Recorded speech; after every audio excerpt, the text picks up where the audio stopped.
이 본문의 내용은 우리가 잘 아는 내용이라고도 볼 수가 있습니다. 워낙 그 내용이 좀 특이한 내용이고 강렬한 인상을 주기 때문에 우리가 이 내용이 갖는 의미는 뭐 잘 모를지라도 이런 그 압살롬의 죽음에 대해서는 우리가 익히 들어서 알고 있으리라 이렇게 생각을 합니다.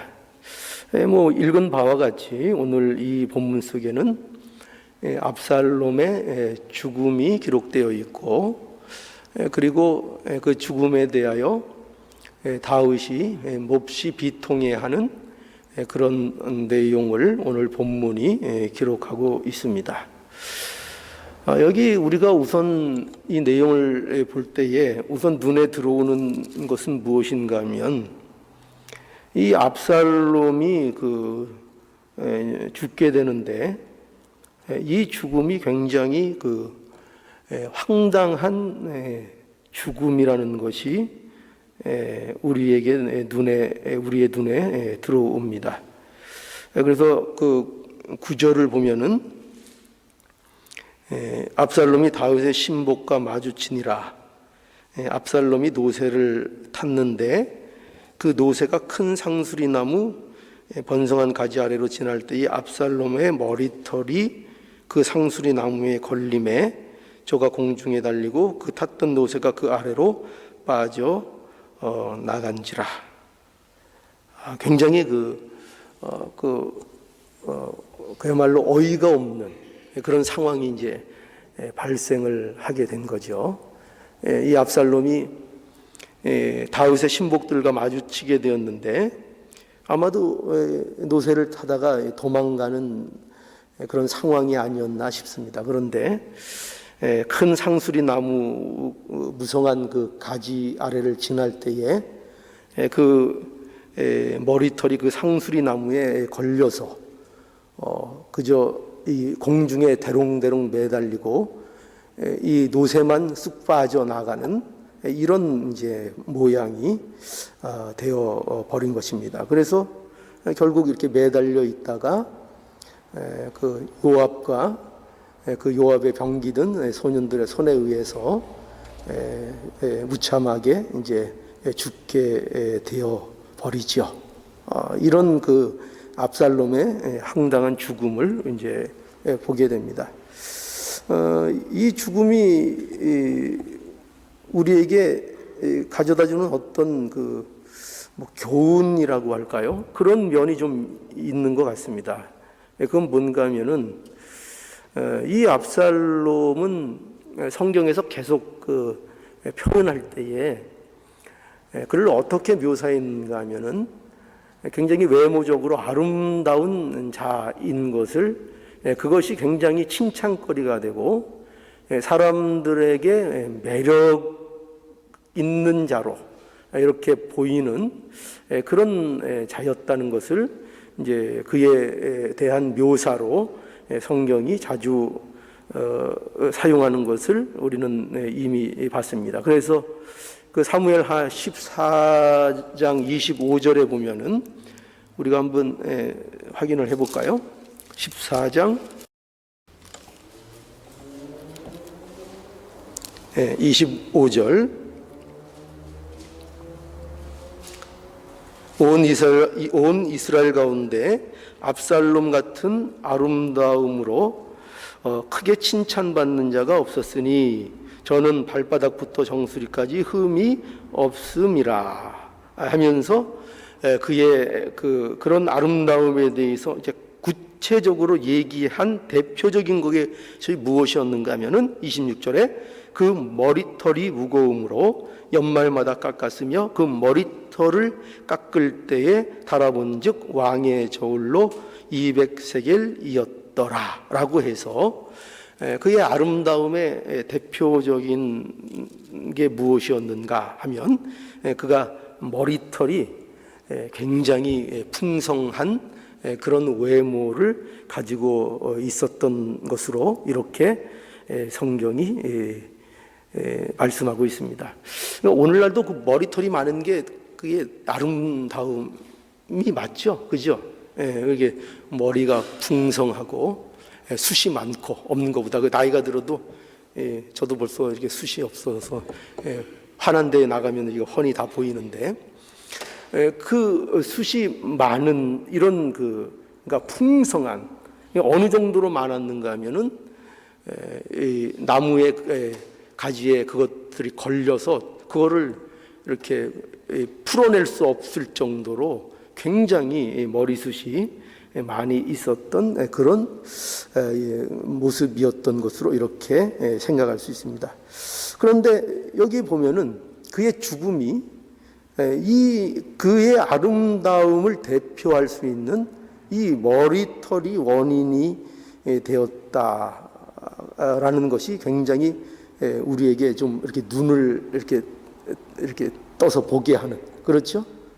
그런 내용으로 우리에게 옵니다. 그러니까 말하자면은 그의 자랑거리가 그의 죽음을 가져오는 어떤 중요한 모습이 되었다라는 것을 우리에게 보여주고 있죠.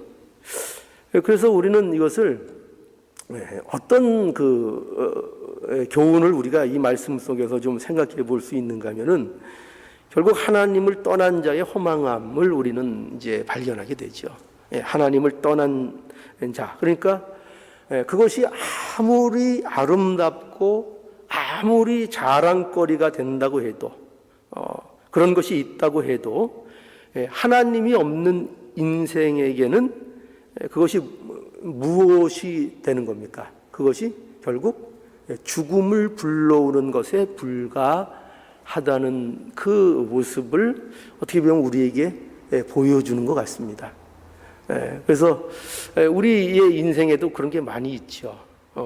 내가 누가 봐도 나의 자랑거리가 되고 내가 내세울 만한 것들이 되는 것들이 있죠. 그런데 그런 모든 것들이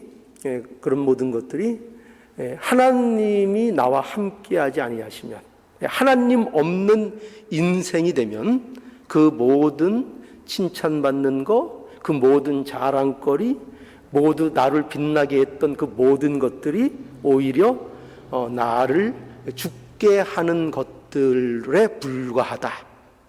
그럴 수밖에 없다. 라는 것을 우리에게 어떤 교훈으로 이 죽음의 그 모습이 좀 우리에게 비춰주는 것 같습니다.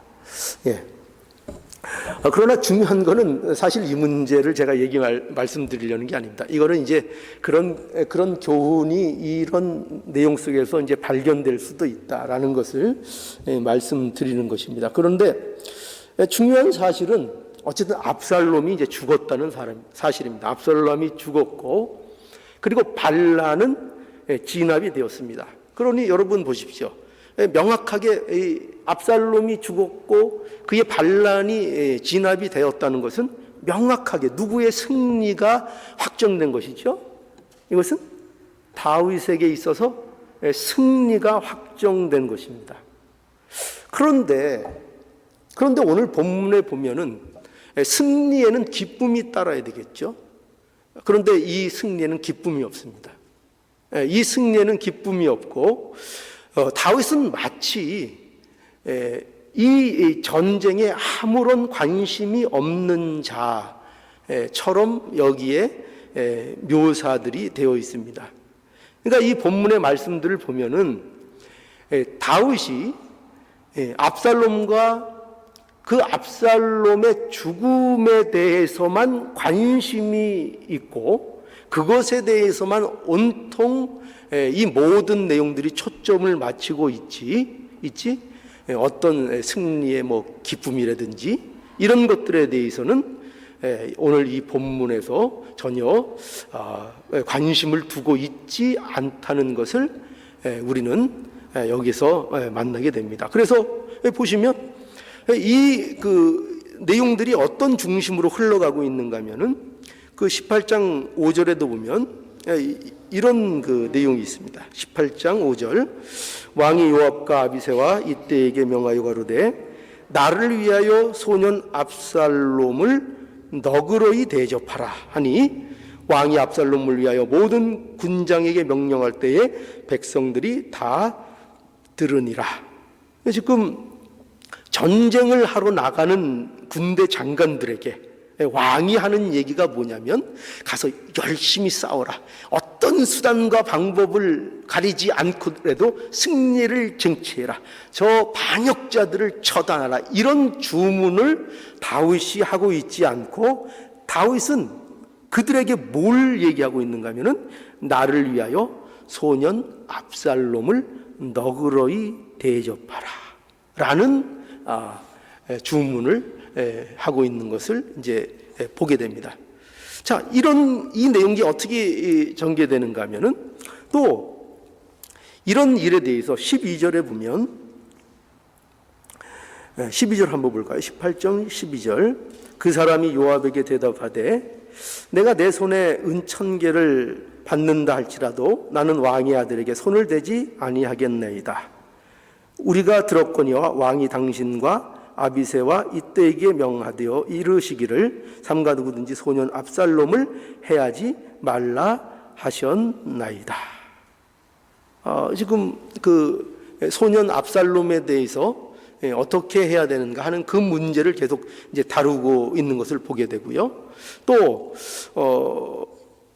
20절에 보면 요압이 저에게 이르되 너는 오늘 소식을 전하는 자가 되지 말고 이것은 이 승리의 소식에 대해서 사독의 아들 아히마스가 이것을 이제 다윗에게 전하러 가겠다 이렇게 얘기할 때에 요압이 이것을 막아쓴 겁니다. 너는 네가 전하지 말라. 전하지 말라. 다시요. 요압이 저에게 이르되 너는 오늘 소식을 전하는 자가 되지 말고 다른 날에 전할 것이라. 왕의 아들이 죽었나니 내가 오늘 소식을 전하지 못하리라 하고 구수 사람에게 이르되 내가 가서 본 것을 왕께 고하라 라고 해서 그 사독의 아들이 가는 것을 말리고 구수 사람을 이제 보냅니다. 왜 그랬을까요? 요압은 왜 그랬을까요? 이 문제의 심각성을 요압이 알고 있는 것입니다. 그러니까 이게 우리가 듣기에는 분명히 전쟁에 대한 승리의 소식이지만 반란군을 진압한 승리의 소식이지만 이것이 다윗에게 전해질 때에 다윗에게 어떤 소식이 될 것인가라는 것에 대해서 그가 어느 정도 감을 잡고 있었다. 이렇게 볼 수가 있는 것입니다. 그래서 이제 오늘 읽었던 32절부터 또 보면은 이제 이 소식을 다윗에게 이제 구스 사람이 전하게 될 때에 왕이 구스 사람에게 묻되 소년 압살롬이 잘 있느냐? 구스 사람이 대답하되 내 주 왕의 원수와 일어나서 왕을 대적하는 자들은 다 그 소년과 같이 되기를 원하나이다. 왕의 마음이 심히 아파 문으로 올라가서 우니라. 저가 올라갈 때에 말하기를 내 아들 압살롬아, 내 아들 압살롬아, 내가 너를 대신하여 죽었다면 압살롬아, 내 아들아 하였더라. 그러니까 이 지금 내용들이 다 무엇을 얘기하고 있는가 하면은 온통 다윗은 압살롬에 대한 생각밖에 없다는 거죠. 그 아들 압살롬에 대한 생각밖에 없고 그는 마치 이 전쟁에 대해서 관심이 없는 것처럼 이 왕권에 대해서 관심이 없는 것처럼 반란군을 진압한 일에 대해서 이 전쟁에 대해서 자기는 아무 관심이 없는 것 같은 그런 모양을 이 다윗이 하고 있는 것을 이 모든 내용이 집중해서 우리에게 설명하고 있는 것을 우리는 만나게 되는 겁니다. 그러니까 다시 한번 정리하자면은 이 본문의 내용이 긴데 이 본문의 내용들은 결국 이거죠. 다윗은 압살롬과 그의 죽음에 대해서 몹시 슬픔 가운데 빠져 있고 그것을 오늘 본문이 아주 적극적으로 부각시키고 있다는 것입니다. 그럼 그것이 이제 우리는 왜 그럴까 하는 것이죠. 왜 다윗은 이런 모습을 갖고 있고 또 성경의 말씀은 왜 그것을 부각시키는가 할 때에 바로 이 내용을 통해서 우리에게 무엇인가를 이제 보여주고 있는 것입니다. 그것이 뭔가 하면 바로 이거죠. 다윗의 모습을 어떻게 설명하고 있는가, 어떻게 우리에게 보여주기를 원하고 있는가 할 때 이 모든 말씀들은 다윗을 한 그 정치가 또는 한 왕, 어떤 왕권을 지기 위해서는 냉철하고 정치적으로 행동하는 그런 왕의 모습으로 다윗을 보여주고 있는 것이 아니라 어떤 모습이죠? 한 아들의 아버지의 모습으로서 그가 부각되고 있는 것을 이제 만나게 되는 것입니다. 그래서 여러분, 이것이 얼마나 이제 이 심각하게 그 다윗에게 부각되었는가 하면은 이 문제를 놓고 그의 충성스러운 군대 장관 요압이 이제 19장에 가보면은 다윗에게 이제 항의를 하게 됩니다. 항의를 하게 돼요. 아니, 이 왕이요, 이러시면 안 됩니다. 이거죠. 쉽게 얘기하면. 지금 왕을 위해서 충성되게 전쟁을 치르고 승리한 저 백성들과 저 군사들의 사기는 어떻게 되는 것입니까? 이 일을 위해서 이 목숨을 걸고 싸웠고 충성을 다했는데 이렇게 왕께서 슬퍼하시다니요. 이러면 안 됩니다. 정말 이렇게 하면 저 어떻게 할지 저 장담 못합니다. 쉽게 얘기해서 다윗을 협박하는 지경까지 요압이 합니다. 그러니까 그 정도로 이 다윗이 모습이 심각했던 것입니다. 그런데 이것이 왜 중요한가 하면은 이것을 통해서 우리에게 하나님이 우리에게 어떤 하나님인가를 결국 보여주는 데에 이러한 다윗의 모습이 의미를 갖고 있는 것입니다. 그러니까 어떤 모습일까요? 어떤 모습일까요? 이 다윗의 모습은 우리에게 하나님이 어떻게 우리에게 역사하시고 일하시는가에 대한 중요한 점을 우리에게 보여주고 있는 것입니다. 그것이 뭔가 하면은 바로 아버지의 모습이라는 것입니다. 제가 이렇게 장하게 설명한 내용이 뭐냐, 중심인 내용이 뭐냐, 바로 이거를 말씀드리려고 했던 거예요. 아버지의 모습입니다. 이것이 굉장히 중요한 것입니다. 왜냐하면 우리가 살면서 하나님 아버지를 믿고 살아가고 있는가, 정말 그런가 하는 문제가 우리에게 중요한 신앙의 모습이기 때문입니다. 그러니까 하나님을 믿는데 그 하나님을 어떤 하나님으로 믿을 것이냐 할 때에 우리가 그분이 우리의 아버지시라는 이 사실을 우리는 너무나도 쉽게 망각하고 우리는 그저 하나님을 창조주 하나님, 우리의 왕이 되신 하나님, 이런 어떤 다른 면에서 공의의 하나님, 이런 것들을 매우 신중하고 정확하게 우리는 늘 알고 있는 듯하지만 그 와중에 우리가 뭐를 잃어버리기를 잘하는가 하면은 우리의 아버지이신 하나님을 우리가 실제 삶 속에서 잃어버릴 때가 많다는 것입니다. 이게 굉장히 중요한 문제입니다. 기독교 복음의 핵심이 뭐냐? 중요한 내용이 뭐냐면은 바로 예수 그리스도 안에서 우리의 하나님이 우리의 아버지가 되셨다는 그 사실입니다. 이것만큼 중요한 것은 없습니다. 그러니까 아버지가 되신 것입니다. 그냥 단지 창조주로 끝나는 게 아니죠. 우리에게 있어서 아버지이신 하나님. 그래서 요한복음 1장 12절에 보면 영접하는 자, 곧 그 이름을 믿는 자들에게는 하나님의 자녀가 되는 권세를 주셨다라고 말씀하고 있고요. 또 갈라디아서 3장 26절에 보면 너희가 다 믿음으로 말미암아 그리스도 예수 안에서 하나님의 아들이 되었다. 또 요한일서 5장 1절에 보면은 예수께서 그리스도이심을 믿는 자마다 하나님께로서 난 자니, 그러니까 하나님께로부터 출생된 자, 그로부터 생명을 얻은 자, 그게 이제 그리스도인이라 이거죠. 그래서 우리의 아버지, 바로 믿는 자들에게 있어서 그 가장 큰 복의 핵심이 뭐냐?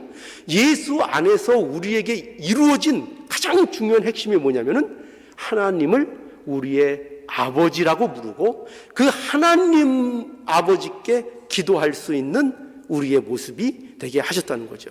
그렇죠? 우리가 기도할 때에도 언제나 하나님 아버지 앞에 기도하는 거 아닙니까? 주기도 문을 우리가 외울 때에도 하나님 아버지가 나오는 거 아닙니까? 그러니까 누구에게 기도하는가?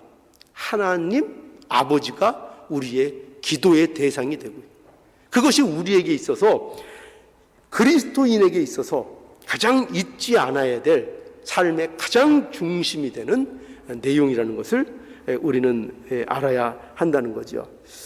그래서 하나님이 아버지라는 사실이 갖는 이 복된 이것을 우리가 사실은 잘 실감을 못할 때가 너무나 많습니다. 그렇죠? 아버지, 하나님께서 우리의 아버지가 되시는 것이 그렇게 우리에게 복된 것일까? 그게 잘 실감이 안 나죠. 왜 실감이 안 나는가 하면은 여러 가지 원인이 있겠지만 특별히 우리 한국 사람들에게는 그런 좀 영향도 있지 않은가 그런 생각이 들어요. 뭐냐면 우리가 가지고 있는 아버지에 대한 기억, 아버지에 대한 기억이 우리들에게 하나님에 대한 어떤 편견을 갖게 하지 않는가. 하나님 아버지 할 때 그러니까 내가 어린 시절에 겪었던 아버지의 모습, 또 옛날에 그 어르신들의 어떤 그 모습, 그러니까 우리에는 유교적 이렇게 사상 이런 것들이 있었잖아요. 그래서 아버지는 어떤 아버지였습니까? 항상 우리에게 엄하고 무섭고 그 밥상도 함께 상도 함께 할 수 없는 그런 존재고 눈도 감히 이렇게 마주칠 수 없는 그런 아버지의 기억이 우리 한국 그 정서에는 많이 있지 않습니까? 그래서 우리는 이제 하나님에 대해서도 그럼 아버지는 어려운 거 아니야? 아버지는 그러면 무서운 거 아니야? 그 아버지는 그 마음대로 다가갈 수 없는 그런 존재 아니야? 이런 식의 우리가 편견과 오해를 가질 수 있다는 거죠. 그러나 아버지는 그런 대상이 아니죠, 사실은. 그렇죠? 아버지는 비록 세상에서는 아버지의 모습이 왜곡되었을지라도 아버지는 어떤 존재입니까? 아버지는 따뜻하고 아버지는 든든하고 아버지는 우리에게 힘이 되어주고 우리의 버팀목이 되어주는 그것이 진정한 아버지의 모습인 거죠. 그러니까 우리는 그 아버지의 모습을 봐야죠. 그러니까 성경이 얘기하는 아버지는 그런 의미의 아버지고 그런 아버지를 우리가 알아야 한다는 것입니다. 그래서 여러분 보십시오. 아버지는 결국 자녀에게 있어서 힘이 있을수록 좋습니까? 없으면 좋습니까? 아버지는 힘이 있을수록 좋죠. 그렇죠? 힘이 있을수록 아버지는 좋은 것입니다. 그래서 우리가 하나님을 표현할 때에 여러 가지 성경에서 표현을 할 수 있죠. 예를 들어서 아까도 말씀드린 것처럼 하나님은 창조주 하나님이다. 모든 우주 만물의 주인이다. 그렇게 우리는 생각할 수 있습니다. 하나님은 왕이십니다. 만왕의 왕이십니다. 모든 것을 지배하시고 다스리는 왕이십니다. 또 하나님은 공의의 하나님이십니다. 죄를 용납하지 않는 그런 아주 거룩하신 그런 하나님이십니다. 또 하나님은 무한한 능력을 가진 하나님이요 모든 권세를 가진 그런 하나님입니다. 그런데 여러분 생각해 보세요. 그런 하나님으로만 하나님이 우리에게 하나님이라면 우리는 하나님이 온통 두려움의 대상밖에는 우리에게 안 될 거예요. 먼 존재, 두려움의 대상, 공포의 대상, 그 앞에 감히 설 수 없는 그런 대상으로밖에는 우리가 느낄 수 없을 겁니다. 그런데 그 하나님이, 그렇죠, 지금 나이라는 거 기억하시죠? 창조주 하나님, 만왕의 왕 하나님, 공의의 하나님, 거룩하신 하나님, 권능의 하나님, 능력의 하나님, 그 모든 것을 가지신 그 하나님이 우리에게 어떤 하나님이시라고요? 아버지.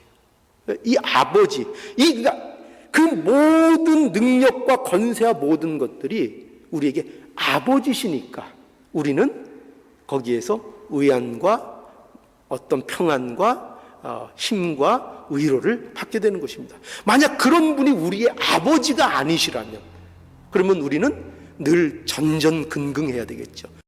두려워해야 되겠죠. 그렇죠? 뭐 잠도 제대로 못 잘 겁니다. 만약에 아버지가 아니시라면, 그저 창조주 하나님이라면, 그저 능력만 있는 하나님이라면, 그러면 오늘 우리 집에 돌아가서 잠을 제대로 못 자죠. 차를 몰고 집에도 갈 용기도 안 나죠. 그 공의 하나님이 나를 가만두실까요? 차 타고 가다가 프리웨이에서 차가 한번 휙 돌지 않을까요? 우리의 모습을 보면은요. 그러니 하나님이 우리의 아버지라는 이 사실 때문에 그 모든 것들이 우리에게 의안이 되고 안심이 되고 우리는 이 은혜 아래 살아갈 수 있게 되는 것입니다. 그러니 얼마나 이것이 우리에게 복됨입니까? 하나님이 우리의 아버지시라는 이 사실이요. 그러니까 우리는 이 아버지를 늘 부르고 늘 의존하고 늘 찾는, 늘 기억하는 저와 여러분들이 될 수 있어야 되겠습니다. 얼마나 따뜻하고 힘이 되는 우리 아버지신지 몰라요. 긍휼이 무한하시고 자비로우시고 사랑이 많으시고 용서하시고. 그러니까 하나님께서는 주된 우리에게 역사하시는 주된 것이 뭐냐면 하나님께서는 가장 중요한 게 우리의 아버지시라는 것을 우리는 잊지 말아야 됩니다. 아버지 하나님이라는 것을 잊지 말아야 됩니다. 그 모든 것이 다른 모든 것을 덮습니다. 우리는 이것을 알아야 됩니다. 그래서 여러분, 우리가 아버지로서 그래서 역할을 잘해야 돼요. 아버지로서 역할을 잘해서 이 자녀들에게 아버지의 큰 그 책임이 뭐냐면 자녀들에게 하나님에 대한 부정적인 인식을 심지 않도록 아버지들이 노력을 해야 됩니다. 왜냐? 아버지가 어떻게 보면 하나님의 어떠하심을 또한 보여줄 수 있는 하나의 모델 노릇을 할 수 있기 때문입니다. 아버지잖아요. 아버지. 자, 그래서 우리는 하나님 안에서 참으로 어떤 삶을 살아갈 수 있는가. 그래서 이제 우리는 예수 그리스도 안에서 하나님을 아버지로 부르고 아버지께 그야말로 모든 것을 구할 수 있는 그런 자리로 하나님께서 우리를 불러주신 것입니다. 그래서 마태복음 7장 7절부터 보면은 구하라, 찾으라, 두드리라 그런 말씀 나오죠. 우리 한번 볼까요? 이것이 이제 이러한 아버지됨을 근거해서 우리에게 주신 말씀입니다. 하나님께서 우리의 아버지가 되어주시지 않으면 이런 말씀은 의미가 없는 거예요. 한번 볼까요? 마태복음 7장 7절. 우리 함께 읽죠. 시작. 구하라 그러면 너희에게 주실 것이요 찾으라 그러면 찾을 것이요 문을 두드리라 그러면 너희에게 열릴 것이니 구하는 이마다 얻을 것이요 찾는 이가 찾을 것이요 두드리는 이에게 열릴 것이라. 너희 중에 누가 아들이 떡을 달라면 돌을 주며 생선을 달라면 뱀을 줄 사람이 있겠느냐. 너희가 악한 자라도 좋은 것으로 자식에게 줄 알거든 하물며 하늘에 계신 너희 아버지께서 구하는 자에게 좋은 것으로 주시지 않겠느냐. 그렇죠? 구하라는 거죠. 찾으라는 거죠. 두드리라는 거죠. 무엇을 비교해서 우리에게 이 말씀을 하고 계세요? 악한 자와 하나님을 비교하고 있잖아요. 그렇죠? 악한 자라도, 세상에 악한 자라도 자기 자녀에게 좋은 거를 주는 것이 세상의 이치인데, 그런데 너희에게는 하나님이 너희 아버지가 아니시냐. 그렇게 대조해서 설명하고 있죠. 그러니 이것이 우리에게 있어서 복됨이라는 것입니다. 우리에게 구하라, 찾으라, 두드리라 이렇게 말씀하시는 것은 우리의 아버지로서 우리에게 말씀하시는 것일 뿐만 아니라 무엇이 전제된 우리에게 요구입니까? 하나님이 왜 이런 요구를 우리에게 하시죠? 왜 도대체 구하고 찾고 두들기라고 하는 것입니까? 왜 그렇죠? 왜 그럴까요? 왜 그럴까요? 어렵습니까? 내가 준다 이거죠. 그죠? 내가 너희에게 이 모든 것들을 허락하는 하나님이다. 그러니 두들기고 찾고 구하라. 내가 너희의 아버지다가 전제된 거죠. 그렇지 않습니까? 여러분, 누가복음 18장에 가보면 또 이런 비유가 있죠. 거기 보면은 불의한 재판관에 대한 얘기가 나옵니다. 과부가 억울한 일을 당할 때에 계속 찾아가서 그 불의한 재판관을 쫄라대면 그가 불의한 재판관일지라도 하도 그것이 귀찮아서 들어준다는 거 아닙니까? 그런데 하나님은 어떤 하나님이냐? 그 불의한 재판관과는 완전히 다른 하나님이라 이거예요. 그러니 불의한 재판관일지라도 너희가 과부가 조르는 것에 대해서 응답해 줬다면 그러면 너희의 하나님 아버지께서는 오죽하시겠느냐? 언제나 이런 말씀을 하시죠. 그렇죠? 오죽하시겠는가? 그러니 우리에게 있어서 얼마나 하나님께서 우리의 아버지가 되어주셨다는 것이 참으로 놀라운 은혜요 복이고 우리가 복으로 생각해야 되는 것인지를 분명하게 우리가 알 수 있습니다. 자, 우리 마지막으로 이 말씀을 통해서 한 번 더 확인하고 마치죠. 마태복음 18장에 한번 가볼까요?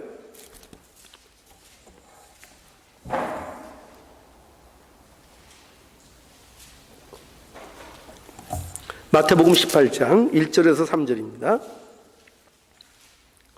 우리 함께 읽어보죠. 자, 찾으셨죠? 18장 1절부터입니다. 그때의 제자들이 예수께 나와 가로되 천국에서 는 누가 크니까? 예수께서 한 어린아이를 불러 저희 가운데 세우시고 가라사대 진실로 너희에게 이르노니 너희가 돌이켜 어린아이들과 같이 되지 아니하면 결단코 천국에 들어가지 못하리라. 여기 보면은 제자들의 사이에 아마 다툼이 있었던 것 같습니다. 어떤 문제로 다툼이 있었는가 하면은 천국에서 과연 누가 큰 것인가? 네가 크냐 내가 크냐 하는 문제죠. 언제나 이 문제가 있습니다. 제자들은 천국에서도 내가 클 것인가 네가 클 것인가에 대한 이 문제를 서로 얘기했던 것 같습니다. 그래서 이것에 대해서 예수님께서 한 어린이를 불러다가 얘기하시기를 3절에 가라사대 진실로 너희에게 이르노니 너희가 돌이켜 어린 아이들과 같이 되지 아니하면 결단코 천국에 들어가지 못하리라. 그러니까 이거는 뭐 크고 작은 문제가 아니라 어린 아이와 같이 되지 아니하면 천국에 들어가는 것 자체가 불가능하다라고 제자들에게 말씀하고 있는 것을 이제 만나게 됩니다. 그럼 이 어린 아이와 같이 되는 게 어떤 걸까요? 어린 아이와 같이 되는 것이 어떤 걸까요? 순진한 자가 되는 걸까요? 순진한 자? 어린 아이들이 순진할까요?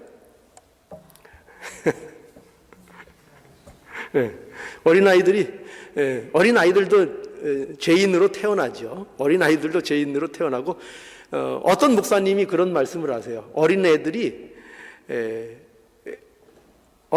죄인이고 악한데 단지 사고를 조그맣게 쳐서 그걸 우리가 잘 모를 뿐이다.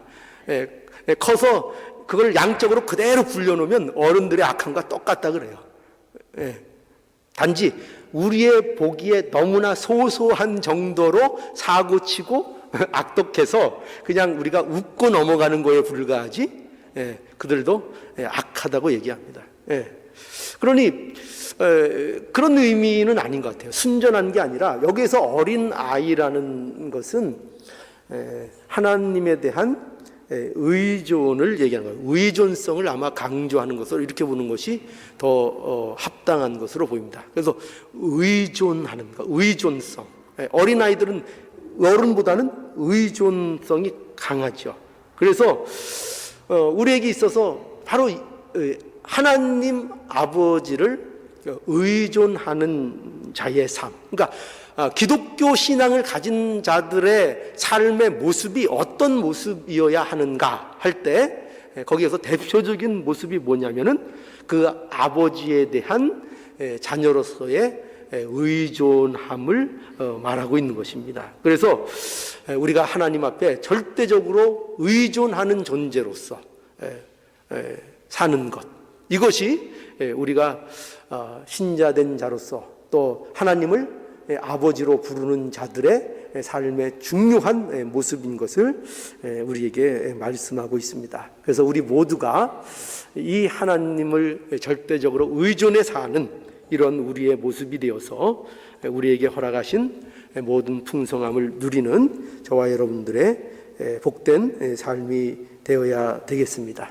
우리는 모두 하나님의 아들입니다. 하나님께서 인간이 되셔서 우리 대신 죽으심으로 우리를 아들을 삼아 주셨습니다. 그래서 하나님께서 우리를 아들로 삼고 아들로 대하시고 그 아들로서 우리의 인생을 요구받고 있다는 것, 이것을 분명히 기억하셔서 이 아들됨을 어디에서나 잊지 않는 복된 저와 여러분들의 인생이 될 수 있기를 간절히 바랍니다. 기도하시겠습니다.